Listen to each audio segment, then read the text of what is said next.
Hello students, welcome to all. Welcome to my channel मेधावी learners. आज आम 10th class English grammar chapter 2 विषय जान पढ़ा जहाँकि टाइप्स ऑफ सेंटेंस विषय अच्छी. तो आम आज सेंटेंस रो श्रेणी विभाग जाना. ये चैप्टर 2 रो पार्ट 1. तो डेरी करवानी चलते आरंभ करवा आज क्लास आरंभ कर छुटिया अनुरोध. जदि आपण मैंने मो चैनल को नुआ कर विजिट करुँच तेज सब्सक्राइब करूँ मो चैनल मेधावी लर्नर्स को एवं ये भिडियोटी को शेयर करूँ. तो चैप्टर तो आम आसीगले जहाँकि अच्छे टाइप्स ऑफ सेंटेंसेस. तो सेंटेंस कौन आम सेंटेंसेस विषय जाना पूर्व सेंटेंस टाइप्स विषय पढ़ी जाना पूर्व आमको जाना पड़े व्हाट इज ए सेंटेंस. गोटे सेंटेंस कौन. A sentence is the combination of words that makes complete sense of mind. Note करथुव पाखर सब नोट पेन पाख रखुव. The sentence a sentence is the combination of words that makes complete sense of mind. वाक्य होची शब्द मानकर समार जहाँ मनर भाव को संपूर्ण रूपे प्रकाश करि थाए. तो सेटा होची सेंटेंस. आउ सेंटेंस चारि प्रकार तुम सेंटेंस चारि प्रकार आम जाना. सेंटेंस हूँ चारि प्रकार.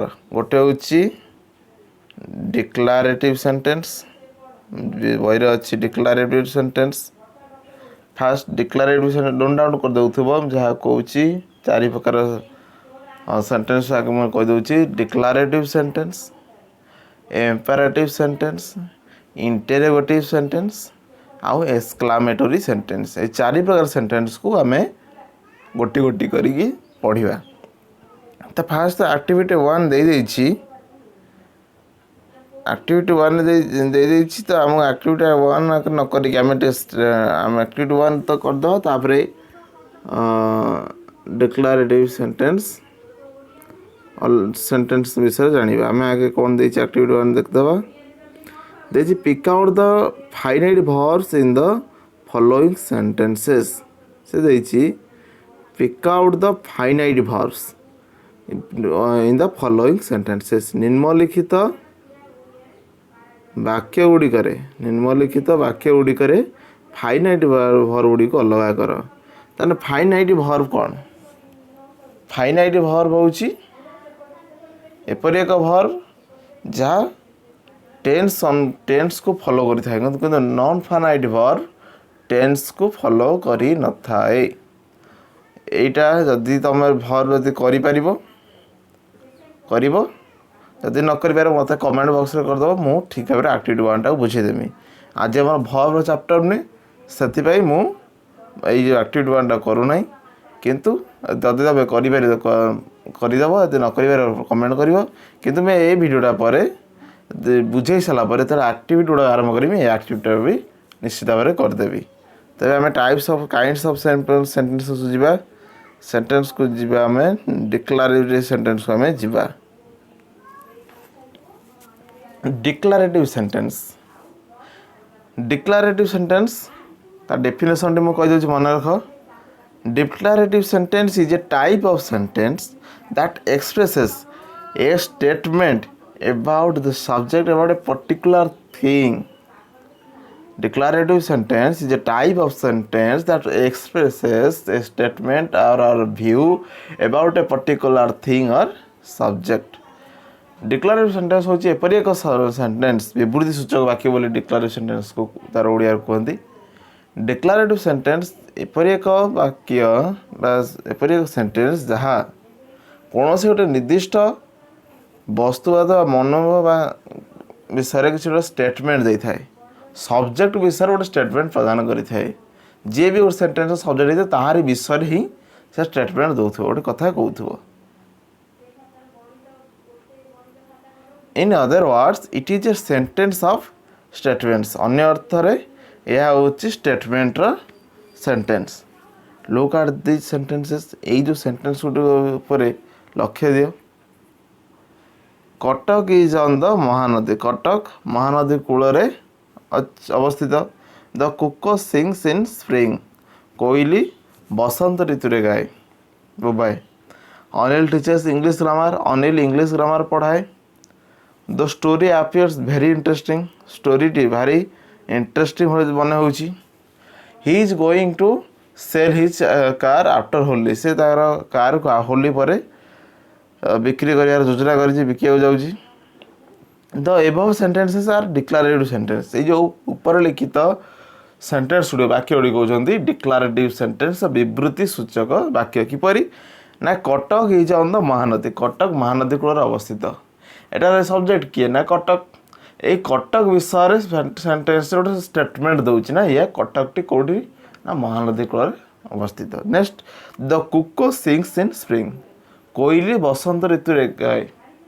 तो सब्जेक्ट हूँ कुको, कुको विषय स्टेटमेंट कौन दिया ना कुको सिंग्स इन स्प्रिंग, कुको बसंत ऋतु गाए। Anil teaches English grammar, Anil English grammar पढ़ाए। Anil teaches English grammar, Anil विषय गोटे स्टेटमेंट दिया जेहेतु अनिल गोटी होती सब्जेक्ट, अनिल विषय गोटे स्टेटमेंट दिया। The story appears very interesting, story भारी इंटरेस्टिंग देखा। द स्टोरीटा हूँ सब्जेक्ट, स्टोरी विषय स्टेटमेंट दिया कौन दिया ना अपियर्स भेरी इंटरेस्टिंग, भारी इंटरेस्टिंग देखा। He is going to sell his car after Holi, से तार कार को होली पर बिक्री कर जाऊँगी। द ही हूँ प्रोनाउन, ये जो ये प्रोनाउनटा हूँ सब्जेक्ट, हीटा हूँ आम सब्जेक्ट। आ ही विषय स्टेटमेंट दिया ना कौन स्टेटमेंट दिया ओपिनियन दिया ना he is going to sell his car after Holi, से कार को होली पर बिक्री कर जाऊँगी। ये जो सेंटेंस गुड़ा आनले declarative sentence. The first three sentences state facts, प्रथम तीनो स्टेटमेंट जो तीनो sentence Cuttack in the Mahanadi, on the Mahanadi, the cuckoo sings in spring, Anil teaches English grammar, ये जो तीन सेंटेंस आम रहा कौ सेंटेंस जो तीन Cuttack in the Mahanadi, cuckoo sings, Anil teaches English grammar, ये जो तीन सेंटेंस हूँ state fact. The sentences four states an opinion and the sentence 5 states an intention। ये जो 4 4 नंबर जो सब्जेक्ट सेंटेंस देटा कौन करुच्ची ना गोटे ओपिनियन विषय कहे। 4 नंबर ओपिनियन विषय आम कौन स्टोरी विषय ओपिनियन दौरान ना गोटे स्टोरीटा इंटरेस्टिंग। आ गए कौन ये 5 नंबर सेंटेंस इंटेंशन विषय कहे, उद्देश्य विषय कहे। उद्देश्य कौन ना से होली पर से कारटी को बिकिदेव। Declarative sentences of different patterns are given below, declarative sentences विभिन्न पैटर्न तार किसी पैटर्न अच्छी से पैटर्न देती निम्नलिखित पैटर्न आम लक्ष्य करवा ना subject and verb. Subject verb the boy came, पिलाटी आसला, पिलाटी आसला सब्जेक्ट किए तो सब द बॉय आ वर्ब हूँ केम। ए पैटर्न फास्ट गोटे पैटर्न हूँ सब्जेक्ट प्लस वर्ब, एटा पैटर्न वाई। तब सेकेंड पैटर्न ना एस भी ओ, एस भी ओ कौन ना सब्जेक्ट वर्ब ऑब्जेक्ट। ये देखिए वाक्यटा देखिए ट्रांजिटिव, सेटा ऑब्जेक्ट दी बार थाए, गोटे हूँ ट्रांजिटिव वर्ब, गोटे हूँ इंट्रांजिटिव वर्ब। ट्रांजिटिव वर्ब कौन ना मुझे संक्षिप्त कहीदेवी मन रख तार गोटे स्पेशल चैप्टर मनईदेवी। ट्रांजिटिव वर्ब जो सेंटेंस वर्ब बाहर गोटे क्रिया सॉरी गोटे कर्म थी, गोटे बिना कर्म सेंटेंस टी पूरण हो ना ट्रांजिटिव वर्ब। आ जोटार क्रिया सॉरी कर्म नथिबो सेटा इंट्रांजिटिव, जो कर्म थिबो ऑब्जेक्ट थिबो सेटा हूँ ट्रांजिटिव वर्ब। जोटा ऑब्जेक्ट नथिबो सेटा हूँ इंट्रांजिटिव वर्ब। तो से फास्ट जो पैटर्न एस भी सब्जेक्ट वर्ब रे ऑब्जेक्ट नहीं सेटा हूँ इंट्रांजिटिव लिखाई, यहाँ हूँ इंट्रांजिटिव कि तापरटा लिखाई ट्रांजिटिव देखिए। S V O subject verb object. He answered the question, he answered the question, से क्वेश्चन आंसर देला। से कौन आंसर कौन देला कौन आंसर देला से क्वेश्चन आंसर देला। सी विल सेल ए कार, से गोटे कार बिकिबो। से कौन बिक गोटे कार बिकिबो, से कौन बदल जाऊँ ऑब्जेक्ट आम जानिले। तेणुकर ये सब्जेक्ट वर्ब ऑब्जेक्ट हूँ सेकेंड पैटर्न, एस भी ओ बोली सर्ट रे कहुए। तार हूँ एस भि डबल ओ सब्जेक्ट भर ऑब्जेक्ट ऑब्जेक्ट कौन ऑब्जेक्ट ऑब्जेक्ट आमर दी प्रकार ऑब्जेक्ट थाए आमर दी प्रकार ऑब्जेक्ट थाए गोटे हूँ डायरेक्ट ऑब्जेक्ट आ गोटे हूँ indirect object the postman gave a parcel postman मत पार्सल टी देले the postman gave me A parcel postman हूँ आम सब्जेक्ट भर्ब हूँ आम गेव ऑब्जेक्ट हूँ मी आउ गोटे ऑब्जेक्ट हूँ ए पार्सल ऑब्जेक्ट मीटा हूँ इनडायरेक्ट ऑब्जेक्ट कौन ना जो वाक्य को कौन क्या बोली प्रश्न कले टू हुम बोली प्रश्न कले जहाँ उत्तर आसे भर्ब को टू हुम बोली प्रश्न कले जहाँ उत्तर आसे ସେଇଟା हूँ इनडायरेक्ट ऑब्जेक्ट पोस्टमैन देले पार्सल टी देले क्या देले ना मते देले मी तो मीटा हूँ आमर इनडायरेक्ट ऑब्जेक्ट आउ पोस्टमैन मते देले कौन देले से जो कौन बदल कौन आइला ना पार्सल से डायरेक्ट ऑब्जेक्ट से teacher taught us geography teacher आमको जियोग्राफी पढ़ाती टीचर पढ़ाती क्या पढ़ाती ना आमको पढ़ाती अस सेटा हूँ इनडायरेक्ट ऑब्जेक्ट कौन पढ़ाती जियोग्राफी हूँ डायरेक्ट सब्जेक्ट टॉट टॉट माने कौन हो पढ़ेगा टॉट हूँ भर the guide showed us the temple guide जनक आमको टेम्पल देखाइले गाइड जनक देखाइले कौन देखाइले टेम्पल देखाइले सेटा हूँ डायरेक्ट ऑब्जेक्ट टेम्पलटा हूँ डायरेक्ट ऑब्जेक्ट गाइड टेम्पल देखेले मंदिर देखेले क्या देखेले ना आमको देखेले सेटा हूँ इनडायरेक्ट ऑब्जेक्ट तो थर्ड पार्ट नाम जानले एस भी ओ सब्जेक्ट भर डायरेक्ट ऑब्जेक्ट कि इनडायरेक्ट ऑब्जेक्ट डायरेक्ट ऑब्जेक्ट तापर एस भी सी सब्जेक्ट भर कॉम्प्लीमेंट तार नंबर पार्टन हूँ सब्जेक्ट भर कॉम्प्लीमेंट कॉम्प्लीमेंटा कौन सर्ट कर कॉम्प्लीमेंट बिना वाक्य पूरण हो पार ना गोटे कॉम्प्लीमेंट बिना वाक्य पूरण हो पार ना सेटा हूँ एसेंशियल पार्ट गोटे सेंटेंस किपर एसेंशियल पार्ट मुझे कहीदे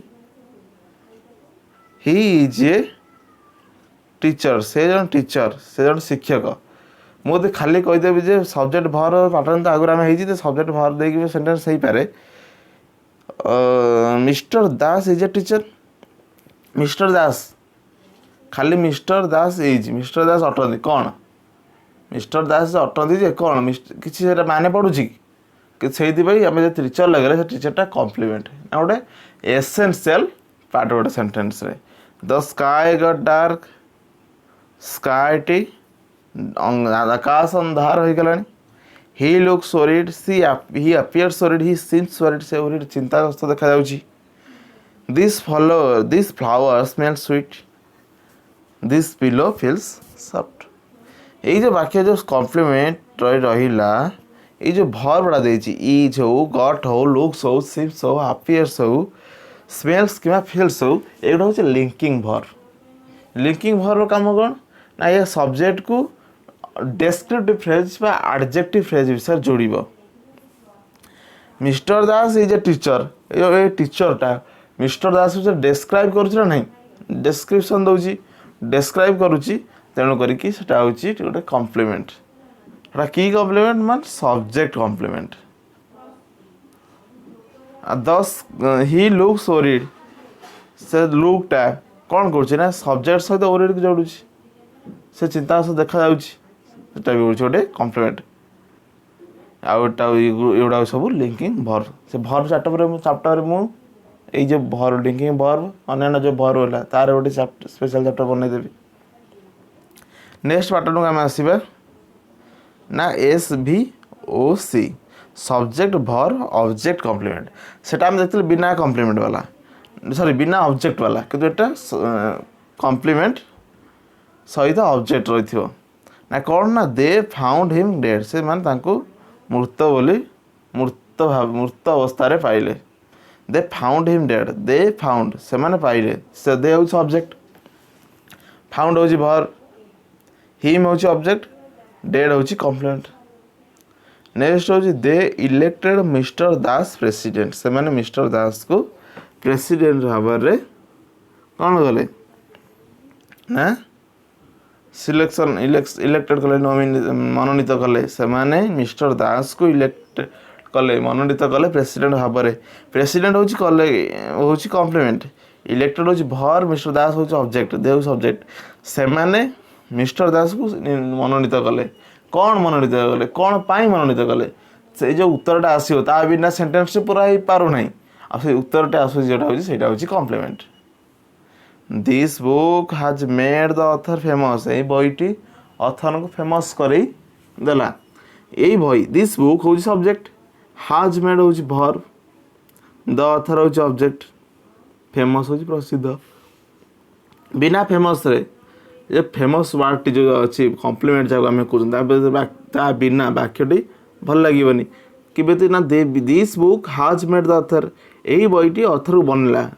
बनैला कौन बनैला ना फेमस बनैला सेटा हूँ complement the result proved him wrong फलाफल भूल बोली प्रमाणित कला आउ से जो रिजल्ट हूँ सब्जेक्ट प्रूव्डा हूँ वर्ब हिमटा हूँ ऑब्जेक्ट रॉन्गटा हूँ कम्प्लीमेंट आम आज डिक्लेरेटिव सेंटेंस पढ़ीगले नेक्स्ट क्लास रे आम इंटरोगेटिव सेंटेंस को वर्णना करवा इंपेरेटिव सेंटेंस वर्णना करवा आउ गोटे कौ सेंटेंस रहा एक्सक्लामेटरी सेंटेंस वर्णना करवा तापर आम एक्टिविटीज करवा नेक्स्ट क्लास मो चैनल को निश्चित भाव में सब्सक्राइब करंतु।